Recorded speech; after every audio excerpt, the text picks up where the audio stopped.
যে করে আপনি একা থাকবেন আর কেউ থাকবে না। এই জন্য ভাই বুঝতো বুজুর্গ, ওই অন্ধকার কবরে যাওয়ার আগে আমলের দরকার আছে কিনা বলেন? আমাদের পাক পবিত্র দরকার আছে কিনা? আমাদের পাক পবিত্র থাকতে হবে, কোরআনের আমল করতে হবে।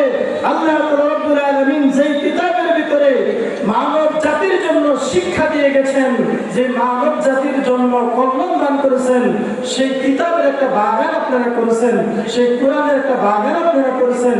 শুধু ছাত্রদেরকে শিখালেই হবে না, এখান থেকে আপনাদের আমল করার আছে কিনা বলেন? আমল করা আছে কিনা?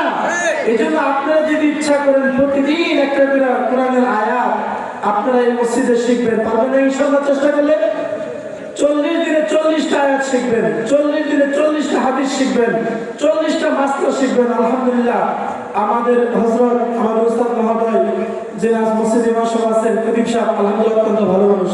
তা আপনারা যদি প্রতিদিন এসে একটা দুটো করে আয়াত জিগান, একটা সূরা জিগান, একটা হাদিস জিগান, এরা ইলমের জাহাজ, বলেন সুবহানাল্লাহ, এরা আপনাদেরকে শিখিয়ে দেবে একটা মানুষ কিভাবে ওযু করতে হয়, কিভাবে গোসল করতে হয়, পাক পবিত্র হতে হয়।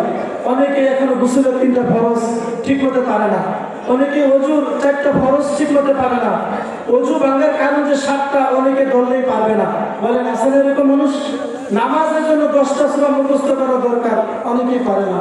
জায়রা নামাজের দোয়াটা অনেকেই পারে না, সানাটা অনেকেই পারে না, এবং 5টা কালেমা ধরলে অনেকেই পারবে না।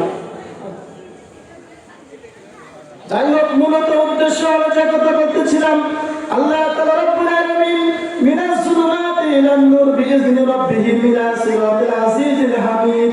আল্লাহ তাআলা রাব্বুল আলামিন এই সকল বিষয়গুলো এই কোরআনে কারীম থেকে শিক্ষা নিয়ে নিজের জীবনে আমল করার জন্য বলছেন। সকল বলেন সুবহানাল্লাহ। আমরা এই জন্য ভাই বুজুর্গ, আপনারা যে বিষয়গুলো আমল করতে হবে, আপনার আমার অন্ধকার কবরে সামানা জ্বলাইতে হবে। অন্ধকার কবরে আলোর জন্য 3টা আমল করতে হবে। বলেন কয়টা? 3টা আমল করতে হবে। 1 নম্বর আমল হলো আয়াতুল কুরসির আমল। বলেন কিসের আমল? আয়াতুল কুরসির আমল চালু করতে হবে। সূরা হাসরের 3 আয়াত চালু করতে হবে এবং সূরা ইয়াসিনের 3 মুবিন পর্যন্ত চালু করতে হবে। যাদের ভিতরে আমলগুলো থাকবে, আল্লাহ রাব্বুল আলামিন তাদের কবরগুলো নূরে জ্যোতিময় করে দেবে। সকল বলেন সুবহানাল্লাহ। আমরা আয়াতুল কুরসির আমল করব তো ইনশাআল্লাহ? এই সূরা হাসরের আমল আমরা প্রতিদিন করব, সূরা ইয়াসিনের আমরা প্রতিদিন তেলাওয়াত করব ইনশাআল্লাহ। সূরা ইয়াসিনে যখন আমরা তেলাওয়াত করব, আয়াতুল কুরসি তেলাওয়াত করব এবং আমরা সূরা ইয়াসিনের মুবিনগুলো পর্যন্ত তেলাওয়াত করব। ইহার মাধ্যমে আপনার আমার কবরের আলো আল্লাহ সুন্দর করে দিবে। সকলে বলেন আল্লাহুম্মা আমিন। আল্লাহ তাআলা রাব্বুল আলামিন আমাদের সবাইকে